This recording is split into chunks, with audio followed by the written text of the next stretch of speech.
All right, everyone. This is IDP for Life. This is our first episode of the Trophy Lounge. So this is the podcast that is for you. We will be discussing community news, and also gaming news, and basically anything we pretty much want. With me today for the first episode, I have someone who maybe you heard his name before, or maybe you also heard his voice before on the other podcast. I have Dante Zero. Dante, what's Hello. up? Yeah, not much. You? Nothing at all, man. Ready to get this podcast started for the people. Hopefully they like it. Yeah, hopefully they're not too tired of hearing me like twice a week. They might be, and if they are, we'll definitely hear from them. So basically, let's just hop right into it.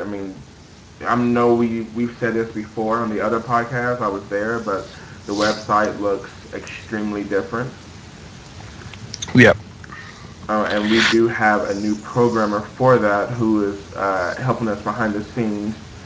But are there any other future plans that you guys have going on that we don't know about yet? Uh, Not anything I can't think that they've already stressed. I mean, we have got some exciting things coming up. We've talked about the developer pages where you'll be able to essentially type in the name of a developer and then have all the information at your fingertips. So, for example, you want to find out what games, say, NIS America's published and made, you'll be able to go to the NIS America's publisher page and you'll find all the information about that publisher, including all the games they've made, when they started, what they're all about. You'll be able to see all the logos and stuff. And from what I gather as well, we're also going to expand upon that a bit more. So we won't just have publisher pages, we'll also have game pages. So each game will have its own dedicated page right from the back, which is going to do huge wonders for search engine optimization, from what I gather. This is what I'm being told. So and that's obviously going to have a huge impact on everything we do. The more pages we have associated with the sites that have more keywords that people search for on Google, the better it is for us to get into some of the top search results without having to pay stupendous amounts of money that Google will charge. Right. And So obviously, basically our Trojan horse. yeah, exactly. I mean, it's not. I'll be honest with you, it's not a new idea.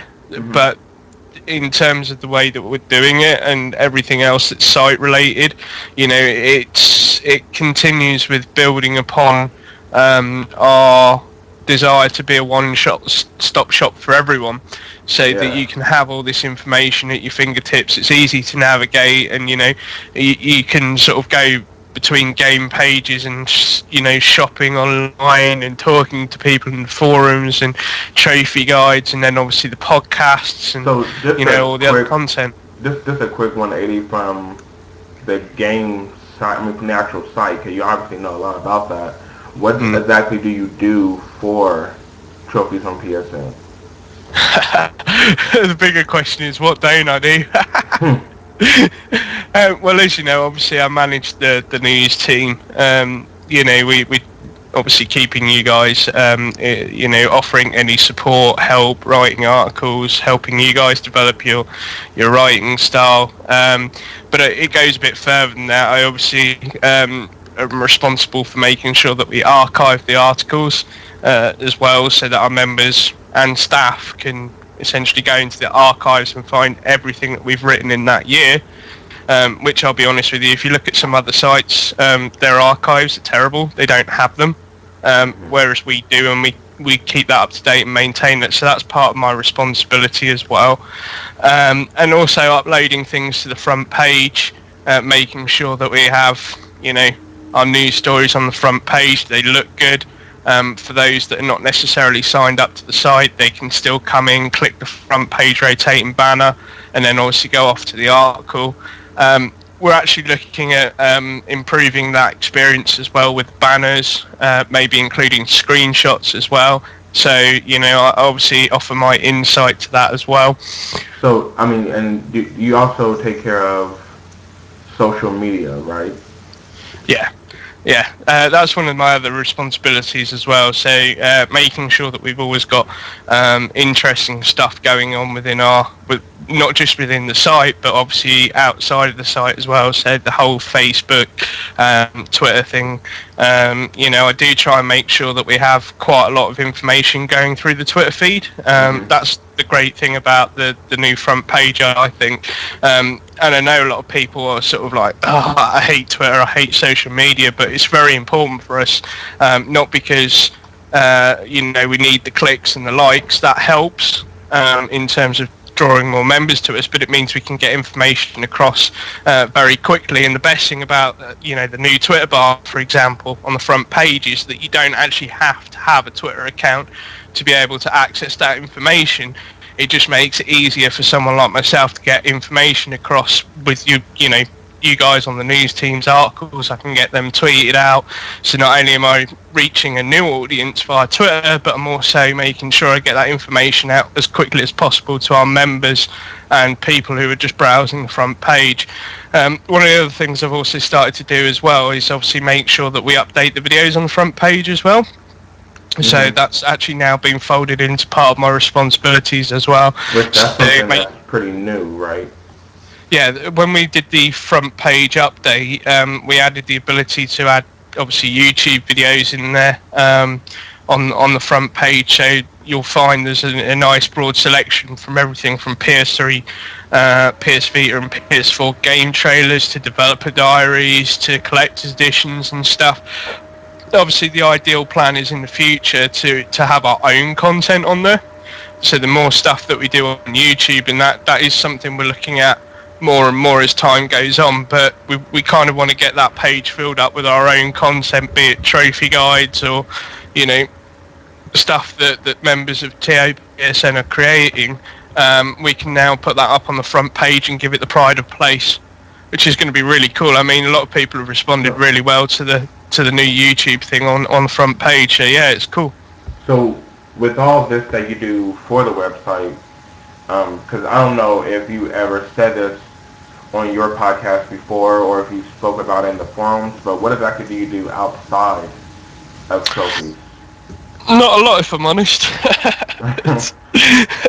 I do have a lot of time on my hands, to be honest with you, to be able to dedicate the time. And some people would say that's a good thing. Other, personally speaking, I think it's a little bit of a curse. But at the moment, I'm actually studying to get my basic grades up at the moment, and then I'm actually looking at pursuing a career in possibly journalism or media, which is something that I'm sort of toying with the idea over the next couple of months. So for the last sort of year, that's mainly what I've been doing, focusing on getting my basic grades up, so going to college, doing my maths and English, getting those grades up, and obviously learning how to drive as well, which is no mean feat. Especially, I mean, I don't know how it is for you guys in America when you learn how to drive, because you have like driver's ed at school and stuff.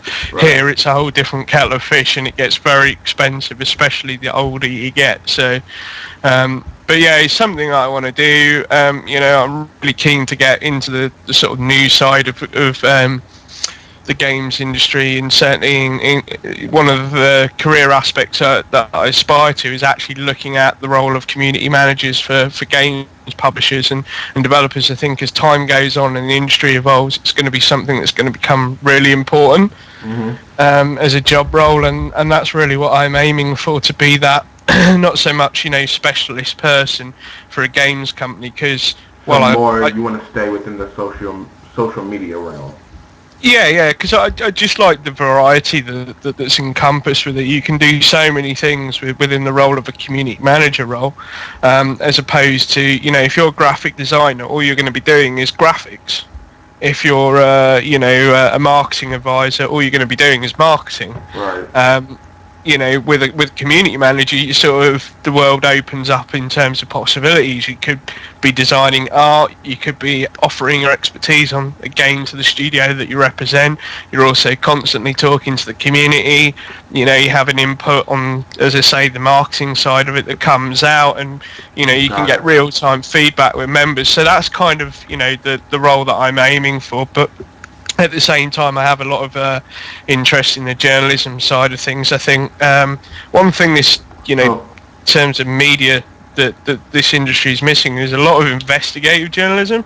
You don't really see much of that in the games industry. So I'd like to see. This is why I'm toying with the idea. I'm not quite sure which direction I want to go. I lean more to the community management side of things. What do you mean by investigative? I mean, well, obviously there's a lot of issues in around the games industry that don't really get the media attention or responses they should do from a lot of communities. What would be like the game that you will want more information about? Well, when I say investigative journalism, I mean a few months back we did the weekly update, and one of the interesting articles that came out as a result of that was to do with first-person shooter games. In the first-person shooter games, there were actually the weapons that we're using were real weapons, and it turned out that publishers like EA and Activision were having to pay gun companies for the rights to have those guns in their games. And so indirectly there was a link between first-person shooter games and gun companies, because every time you bought a first-person shooter game, you were indirectly giving money to the gun industry.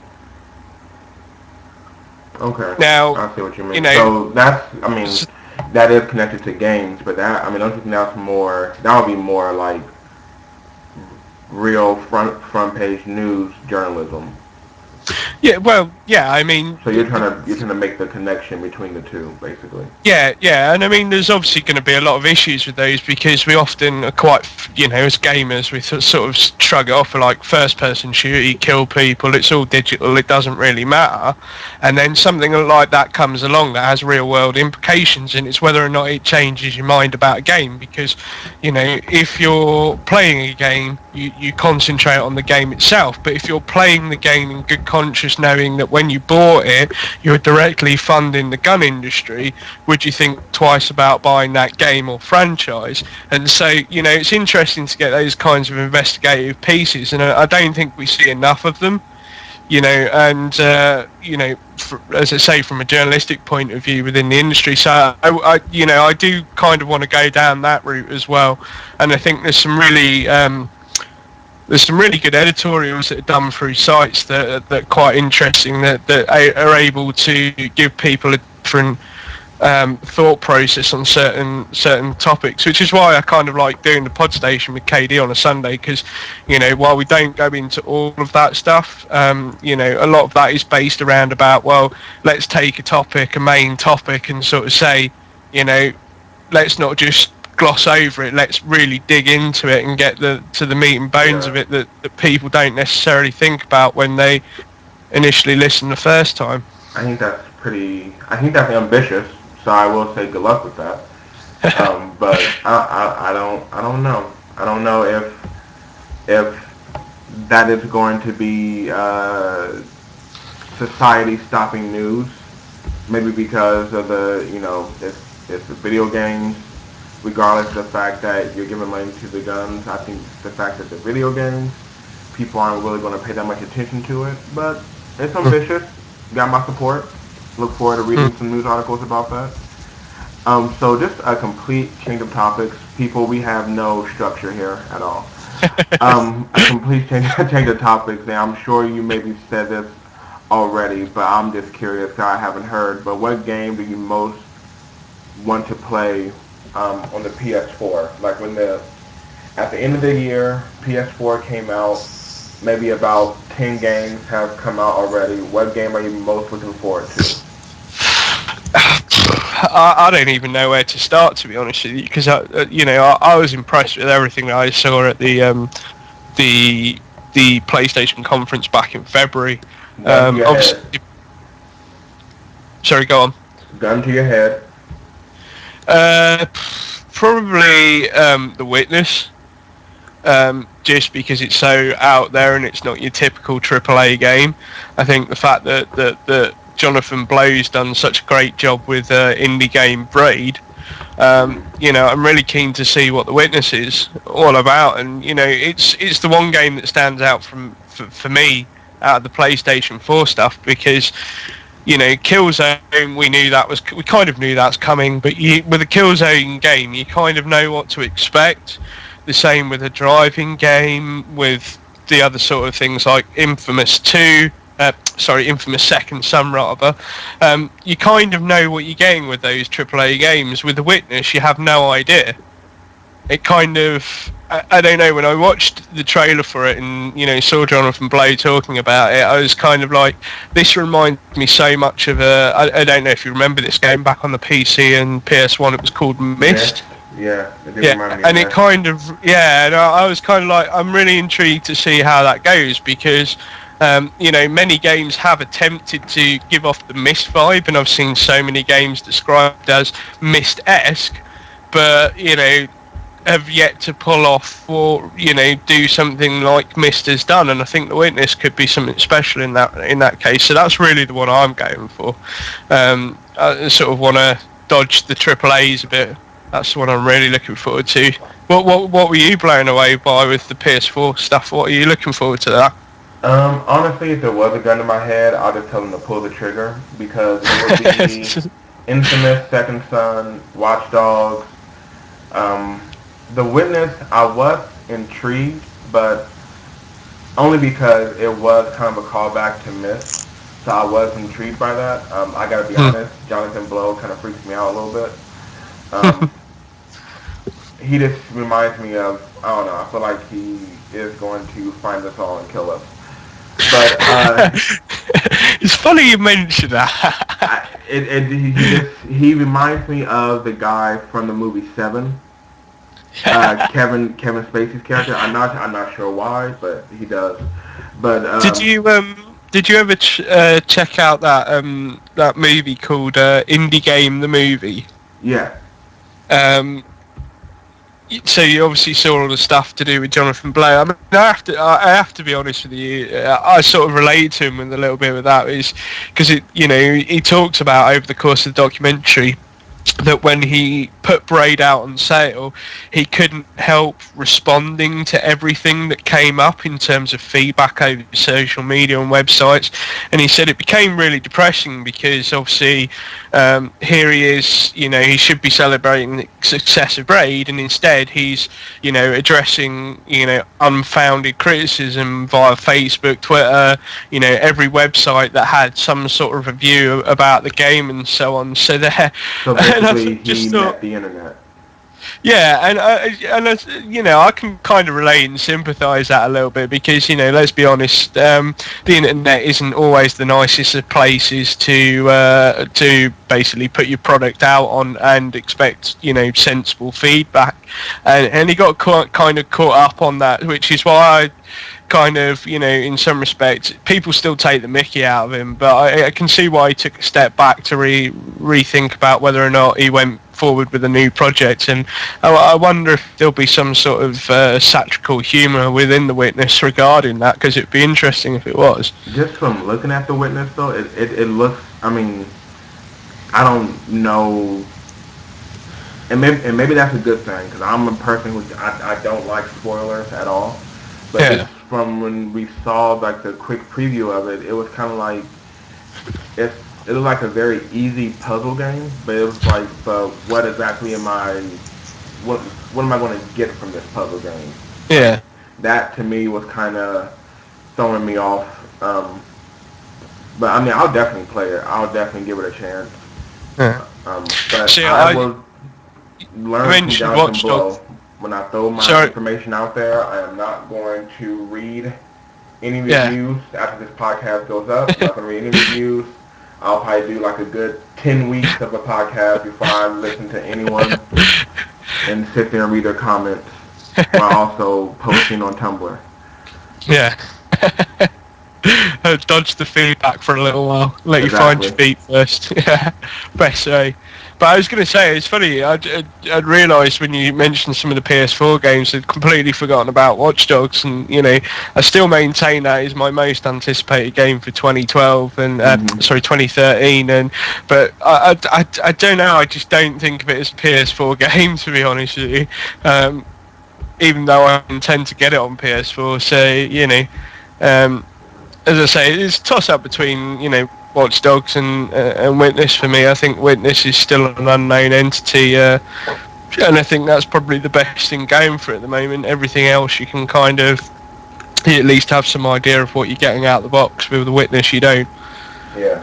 I do think that I think Sony kind of puts itself in like a weird position with that because it's a weird position, but I think financially it's a smart decision. Sony likes to slowly progress to the next generation, so they'll Yeah. have a big launch for the next generation, but they're Mm. still get putting out games for the older generation, which Mm. is smart. But I think like when we went from PS1 to PS2 and PS2 to PS3, there were no titles that crossed over. Yeah. So it wasn't like you were playing, for example, Final Fantasy X for the Mm. PS2, and then they did a launch of Final Fantasy X for the PS3. Mind you, they Yeah. were released at totally different times. Just an example, but like Yeah. this is like the first time that they're kind of playing with the mechanics of both because things that are going to be able to things that we're going to be able to do in the PS4 because it's a better system we're Mm. not going to be able to see on the PS3. Or maybe Yeah. like the graphics are going to be off or something. So I think that's tricky but smart. Yeah. Certainly think it's unmarked territory when it comes to offering consumers choice. I mean, the fact that essentially you'll be able to buy one version or the other depending on what platform you've got. The fact that you can buy it on either platform. I guess. A lot of cynical people out there will probably say, that's a bad thing, but I don't see it as that. I think it's a good thing. I think if you buy a new system, it means that you've actually got content, readily available. But if you're not wanting to buy the new system, yeah, it means you're not going to miss out on the game itself. So, and it seems to have done wonders for Sony already. In terms of the PS3 and PS Vita side of things. There's games that have released on PS3 that then people have repurchased on PS Vita. So, there's definitely a market for that sort of thing. Even if we are, a bit skeptical looking at it from the outside. So, be interesting to see how consumers respond to that. Yeah, that really will be interesting. Some other news that I was reading up on. Are you aware that, as I know it's totally different because you're across the pond, but GameStop is going to stop accepting PlayStation 2 games June 1st? Um, I didn't know that, but to be honest with you, it doesn't surprise me. The UK equivalent of GameStop, I guess, here is called Game, and Hmm. they've stopped doing it since like June last year. They've stopped taking PS2 games. Now you can still buy them, but if you go into a game and you look at the PS2 selections, let's be honest here, it's very slim pickings, and I think they're just trying to clear it out. I imagine probably in about another 6 months' time they'll just burn that stock straight away. But no, it doesn't surprise me, to be honest, that GameStop are doing it. I think the bigger question is why is it taking them so long? Um, In my opinion, if you're a game store, you should be taking back everything. I should be able to walk into GameStop and be able to buy a Super Nintendo if I want it. I'm not saying they should always have it on stock, mm, but like I used to always trade my games just to like I'll trade in like 5 or sometimes 10 old games just to put a big deposit on one or buy multiple games that came out. And mind you, GameStop gives you $7 for the 35 games that you give them. Um, but when they stopped taking like the PS1 games, I was like, what do you? what are you talking about? Like, Mm. you can play this game still on the PS2 and the PS3 if you have the, the backwards capability. So Mm. I don't know. I feel like GameStop finds ways for me to go to Amazon. Yeah, well, I mean, to be honest with you, the thing is that I imagine the sales numbers for PS2 and PS1 games in places, GameStop retailers are so low that it really makes no difference, and they're essentially buying your used PS1, PS2 games, but if they're not able to sell it, it's just a loss for them. And from a business perspective, you kind of have to appreciate that, because the more space they dedicate to putting new stock out for PS2 and PS1, that's less space they've got to promote stuff that does actually sell.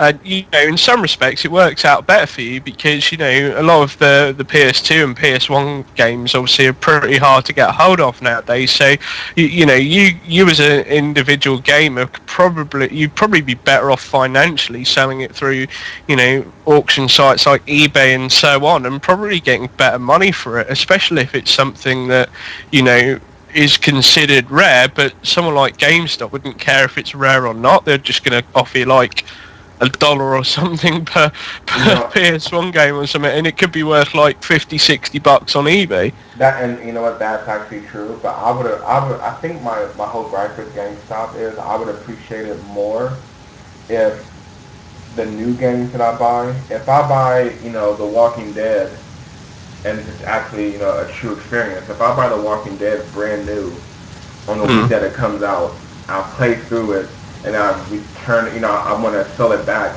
a week later.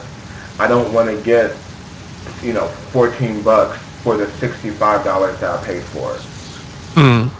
Like, I feel like if they found a way to balance that out, Mm. then all of my that's my main issue with GameStop. So that's why with them not accepting PS2 games anymore, I'm kind of just Yeah. like, you know what, you're just that plus everything else you've done, you're just finding ways for me to go to different retailers. Yeah. I mean, we have a similar problem with that over here in the UK. It's ridiculous that you can buy a new game, take it back in a couple of days, and you essentially get screwed over. It's in terms of what you get back, it's unreal. I think people are starting to cotton on to that a bit more, and GameStop and the equivalent here, Game, really need to come up with some sort of solution to that, because they are turning a lot of consumers off to going and purchasing it online, because some of these online retailers, for example, here in the UK, if you go into Game on a launch day, you're not guaranteed to get the game unless you've dropped money on a pre-order. Hmm. Um, and B, you actually pay more for the game, which is ridiculous. You pay like £45 and upwards, yet you go round to the corner at a local supermarket and it's got it for like £8 or £9 cheaper. Especially with the bigger titles, and then you go online and you can probably pick it up for about £30 as opposed to £45. So we had all the issues with Game in the UK last year where they nearly went bust. They did get bailed out, and somebody came in and bought them, but they haven't learnt the lesson really. Luckily, you guys in the US haven't had to deal with that with GameStop as such. But even if GameStop died out, at least you'd have other games retailers, in your towns and cities. If we lose Game here, sadly, that means we have no actual physical retailers representing gaming. And as much as I hate the policies of people like GameStop and Game in terms of used game sales and how they screw people over, and they really don't think that far ahead. At the same time, it'd still be a sad day if they disappear off our high street. So I don't know. I'm conflicted with it all. I'm kind of like, I mean, I think something's it's going to gonna, give at some point. yeah, it's gonna happen one day, regardless.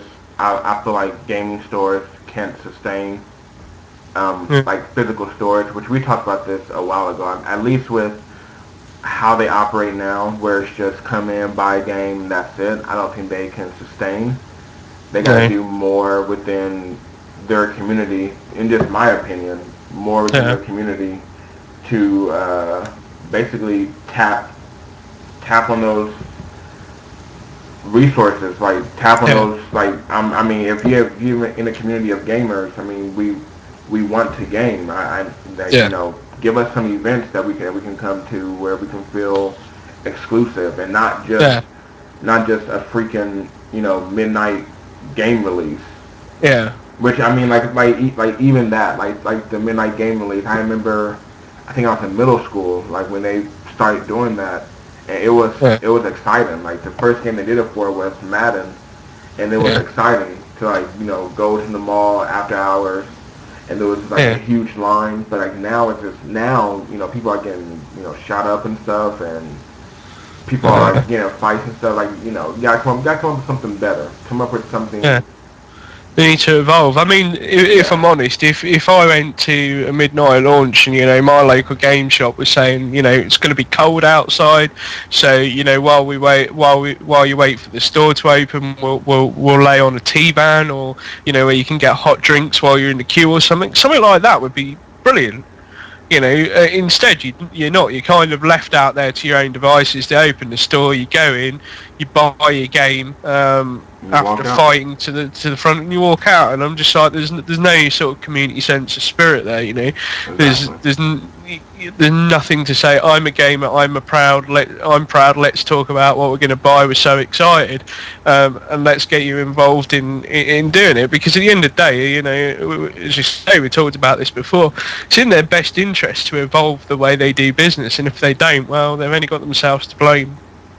Exactly. Which I mean, technically, when it comes down to it, I think the end result is they need to hire me, and then I'm dead serious. If you're listening, hire me, and then I will get this straightened out within a year.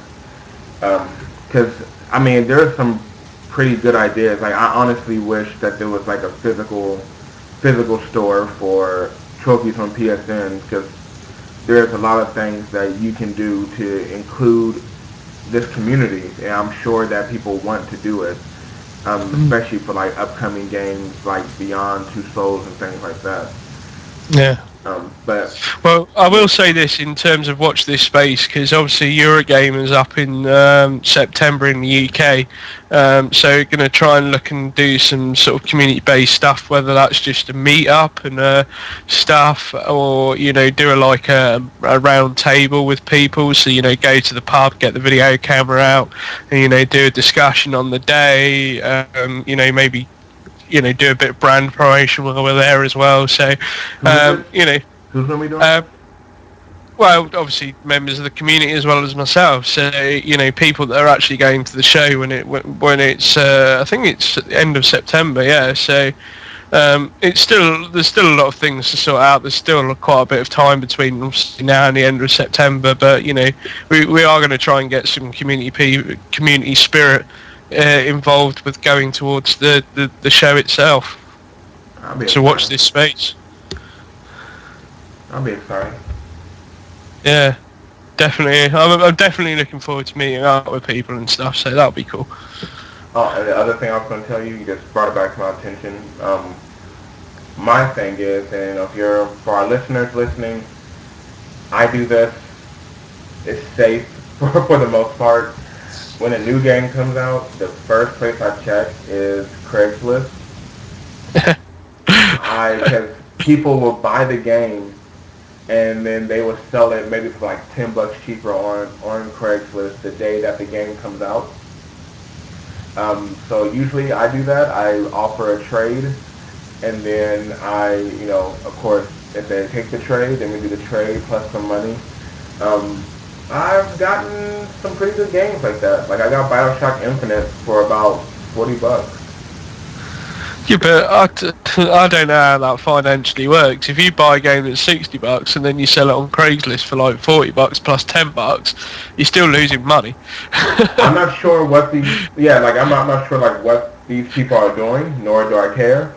I just tell them to meet me at a gas station, Yeah, and I'll be in the blue car, and yeah. we make our deal like thieves in the night, and we go our separate ways.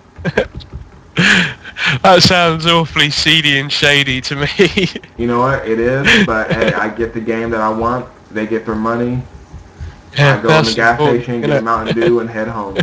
Yeah, at least you can stock up on beverages and stuff while you're there. Exactly. Now, I am telling this to all the listeners. Do it in public. I am not to blame if you get beat up and your money taken. I am telling you as a PSA, do it in public. Yeah, If you stay don't, safe with it. exactly, stay safe, people. You play video games, you know what the possible outcome can be. I think that applies to any social meetup that's website related. I think whether Absolutely. it's buy another game or you're going to a so-called community meetup. Always stay safe and let people Absolutely. know where you're going and make sure you got a fully charged phone and all that. Oh, when I first started doing this, I would take my roommate all the time. Yeah. Like, hey, what are you doing today? And he already knew, like, okay, where are we going? So we'll hop in the car, make the trade, come back home safely. I can't say it's anything I've ever thought of doing because normally when I buy used, I either obviously go into game or something, because we don't have too many choices. But the only other thing I do is look at pawn shops and eBay, really. I'm sorry, say that one more time. Pawn shops, not as in porn. But you know what I mean, like people over here will know what I mean. Things like cash converters and stuff like that. Where you can go and sell your stuff. Got And, it, got it, got it. Pawn shops. pawn shops, yeah. PAWN. Yeah, I think it's my accent. Yeah, it was because I definitely heard porn shops. Yeah, don't be going into pawn shops to buy games. Or maybe you can do, depends on what games you're after. Right.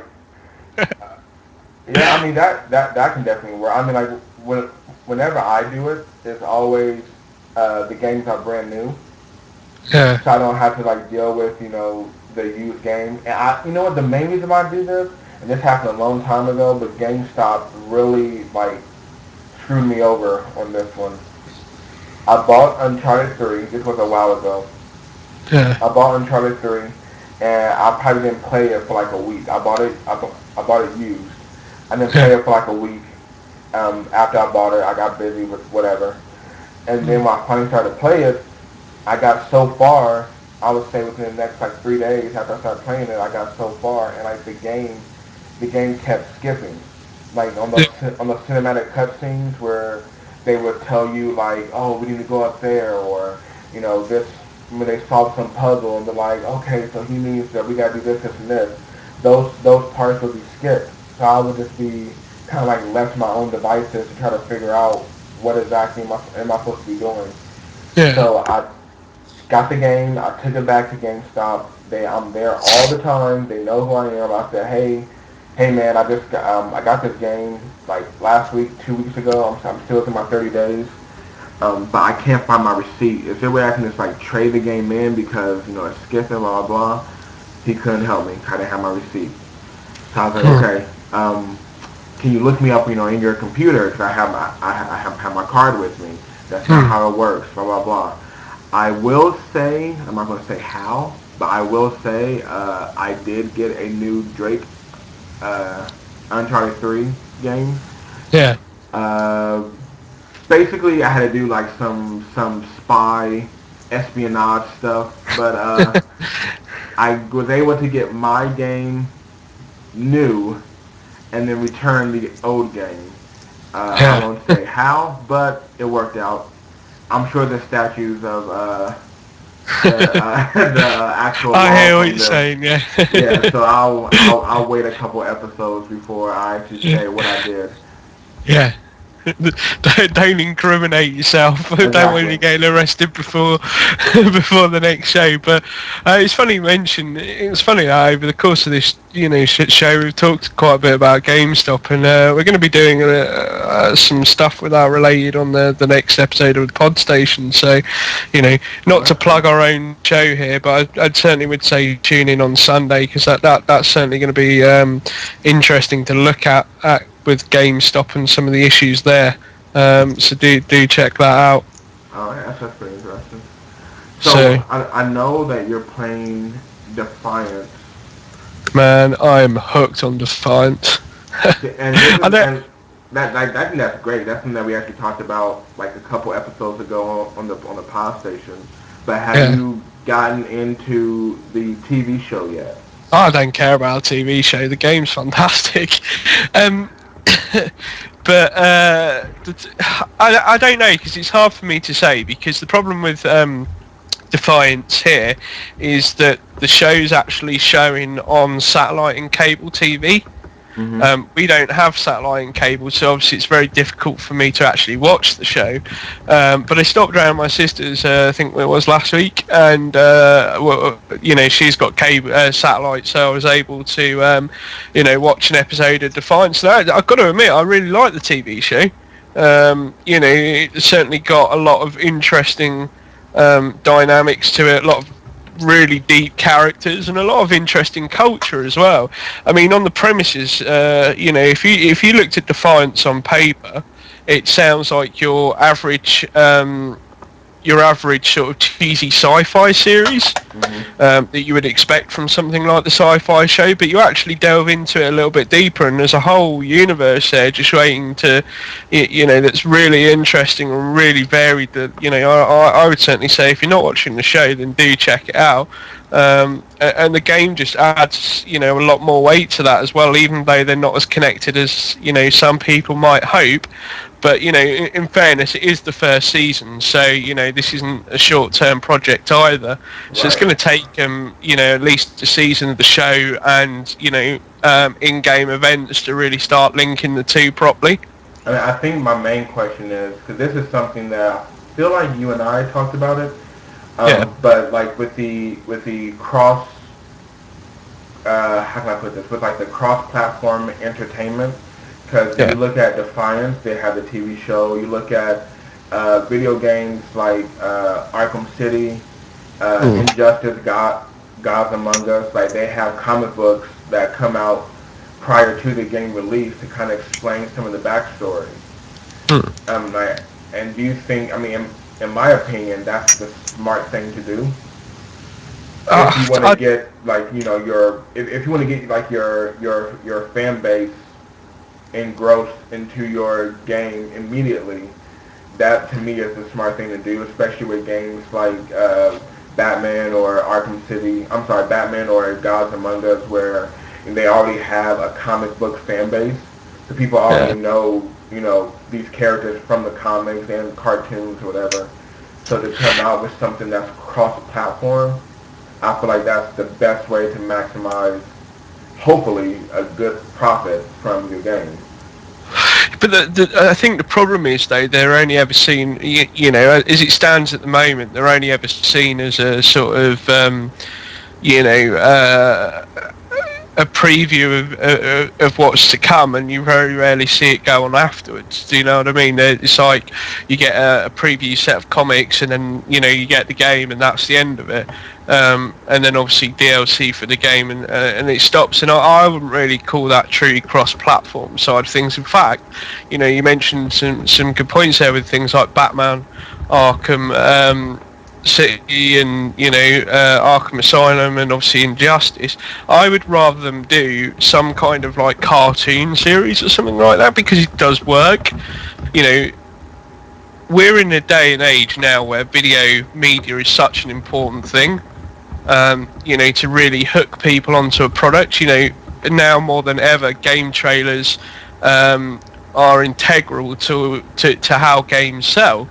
Mm-hmm. If your game trailer's crap, you could really be doing damage to the way that you sell, and it shows in terms of, the likes of Marvel and DC has certainly had to up their game with providing digital content and so on. So, but they need to take that step further and say, right, well, what more can we do in terms of this video thing, which is really important to kind of enhance the user's experience, because essentially the cross-platform side of things is really about enhancing your experience. In some respects, Defiance is really pioneering that, as it is at the way, and it's doing it in I wouldn't say a totally successful way, but it's getting there. You know, it's awfully close, and you know, I've Yeah, I seen don't want to people say that that. they're pioneering it though. I feel like they are taking it a step further, but I mean, this has been around for a while. I mean, you mentioned, well, I mentioned Gods Among Us, and you said something about it, which it kind of made me speculate. Like, you haven't read any of the comic books leading up to Gods Among Us, have you? No. Okay, yeah, it's very. It was about like a, I think it was a 12 book series. Yeah. So it was like a pretty good run prior to the game release, and it does explain a whole lot of backstory that you're probably not going to get in the game at Hmm. all. But then, okay, well, let me put this question to you then. Think of it from a perspective of someone that isn't into comic books, but likes the concept of Batman, that watches the cartoons, that likes the Batman games, you know, but can't sit there for, you know, an hour and read the books, you know, the comic books, graphic novels, or doesn't necessarily want to invest the time and money to do that, you know. If you look at it from their perspective, would you not agree that some sort of video, you know, interactive media tie-in is a better option for the general people that aren't comic book fans? Yeah, I would agree. But I think even though I am, how can I put this? I am a fan of what Defiance is doing. Mm. Mind you, I haven't caught the show yet, mainly because I'm not playing the game, so I don't Yeah. really want to get engrossed into a show where I know there's like a game I can play too. I don't want to really play the game that much. But I am a fan of what they're doing. I do think it is. I do think it is something new, but I think it is a major undertaking, and I Mm. think it's too big of a risk for it to fail for other future games. Now, mind you, somebody has to do it, but I Yeah. feel like, you should take advantage of like YouTube, Mm. which I mean, YouTube actually has actual real channels now where people Mm. are putting on like real content that is produced and has a budget behind it. I think that would have been smarter to maybe put out an episode every Yeah. 2 weeks or every 3 weeks or so, um, than to do an entire series. I don't. I I don't see know. I see It's both hard to points of judge. view. You know, I see what you're saying about like taking risks and stuff, and yeah, they sort of, you know, they are taking a risk. But you know, I think personally it's a calculated risk because, you know, either product stands well on its own, but the fact that they join together just makes that whole sort of possibility of, you know, really crossing the boundary such a great thing. And you know, as I say, I haven't really seen anyone else push the boundaries, and I think in some respects, you know, the important factor to remember is that because it's such a huge risk, they're going to have to make it work, because if they don't, you know, look at what the consequences would be on a grander scale across the industry. You know, there are other games companies that are probably looking at this whole, you know, cross media sort of interactive entertainment and scratching their head and, you know, watching closely to see how successful it is. But I think it is important to point out that, you know, Tryon Worlds did actually come up with the concept of the game, that it wasn't attached to Defiance initially. They were planning an MMO anyway, and obviously Sci-Fi had, you know, the Sci-Fi channel had already, you know, approved the script and were looking at doing a show called Defiance, and it just so happened, you know, Tryon World said, well, we've got this MMO, have you got anything, you know, we really want to do something with the Sci-Fi channel. And it just so happened that, you know, that's how they came to be partnered up. And you know, from most people's experience with Triton World MMOs and games, you know, they're always a little bit rough around the edges to start off with, but I've never heard a bad word said about a Triton game, if I'm honest. You know, So it just shows the caliber of quality, and you know, I think that's important as well, because it's all right having a quality TV show that's well written with writers of sci-fi, but if the other products within in the whole experience aren't up to snuff, you know, that's going to, turn people off it. And I think, Triumph Worlds are probably the best partners for sci-fi to do things like that.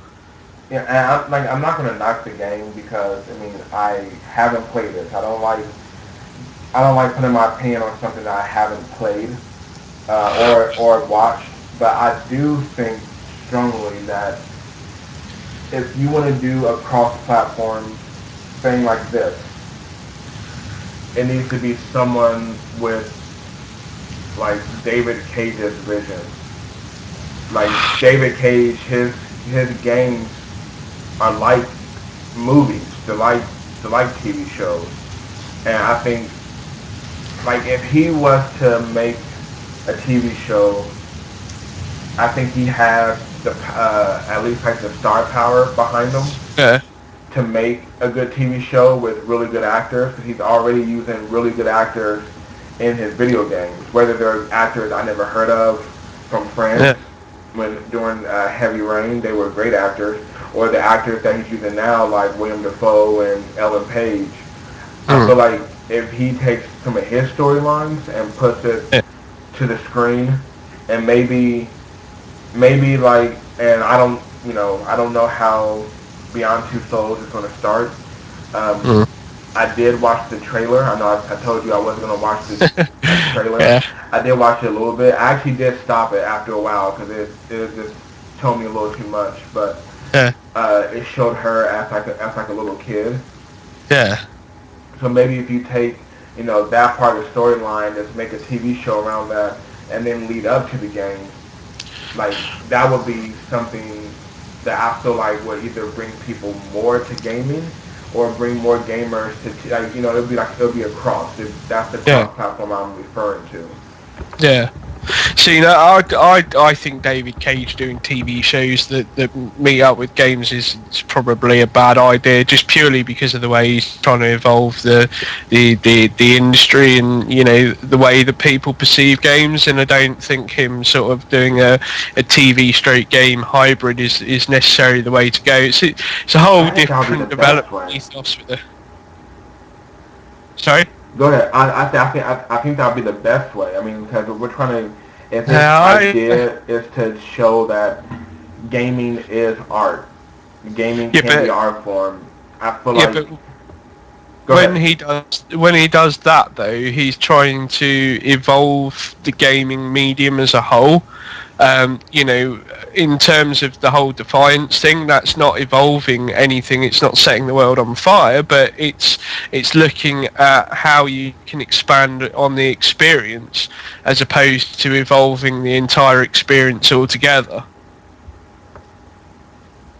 I see your point. So I'm not sure if I'd be comfortable with David. I think David Cage is fine where he is. He can stick to making quality games as far as I'm concerned. He would be the best. I think he is the best person if they were really serious about like cross-platforming. I think, and mind you, I didn't technically say David Cage, but just someone who can model after David Cage with his type of storytelling. Well, if I'm honest, I would quite like to see it come the opposite way in terms of evolving the whole game, TV show, entertainment package. I'd like to see like someone like Josh Whedon, who has an experience with TV, movie, comics, novels and all that. He's been there, he's done that, to the point of where he's even had the biggest grossing film box office records for the Avengers, and I really would like to see him come across the game side of things. And I think when you look at people within the TV and film industry, I think he would be the one person that would probably have the passion to take up a similar project to Defiance, and really with a bigger name, of course, something that's tried and tested, and would be the sort of person to pull it off. And I'd like to see more sort of film people come and try and do that, as opposed to the other way around, where games developers and games designers are having to go to film companies and say, look, we want to make this interactive entertainment package where you watch a TV show one night and you it has an impact on the game. I don't think games developers would be suited to that because of the nature of what they do. They make a product, they ship it, whereas with the TV side of things and movie side of things, they always they have a vision from the outset, and it's more creative in that respect. So I'd like to see more of them come across. I've said this before. We know Josh Whedon's working on a Shield TV show for Marvel, as well as obviously the inevitable Avengers 2 sequel. So I would really like to see something like Shield come across, and I think that would work as a game stroke TV show as well. So That'd be interesting. I'm secretly keeping my fingers crossed that Marvel take a step in that direction, and I think under someone like Josh Whedon, they've definitely got somebody who can pull it off. But I think for the most part, I think people listening in, if you like Defiance, the show, I will say this, that game isn't the greatest game on the planet, but there's just something about it in terms of the whole Warcraft, World of Warcraft addictiveness to it, and if you ignore the graphical side of things, the game is pretty good and very addictive. So I would recommend checking out both of them, because the TV show is pretty good as well. It's by no means rubbish.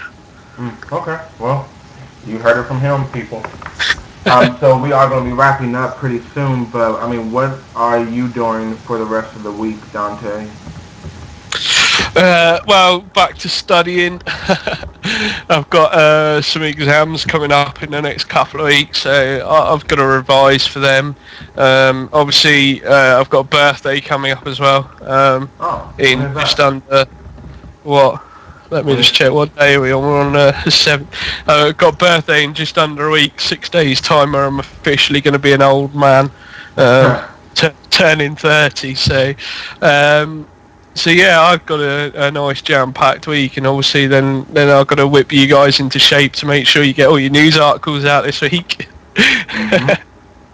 Make sure we keep people abreast of that. But yeah, it's busy week for me, and I might actually get to game in between all that, and hopefully I'll recover from this summer cold that I seem to have picked up from somewhere. I think KD's managed to give me a summer cold from across the pond. I don't even know if that's possible, but he's given it to me somehow. It is possible, actually. I was talking to him earlier, and I was like, man, I don't feel that well now. Like, it's depressing, isn't it? Yeah, it's pretty bad.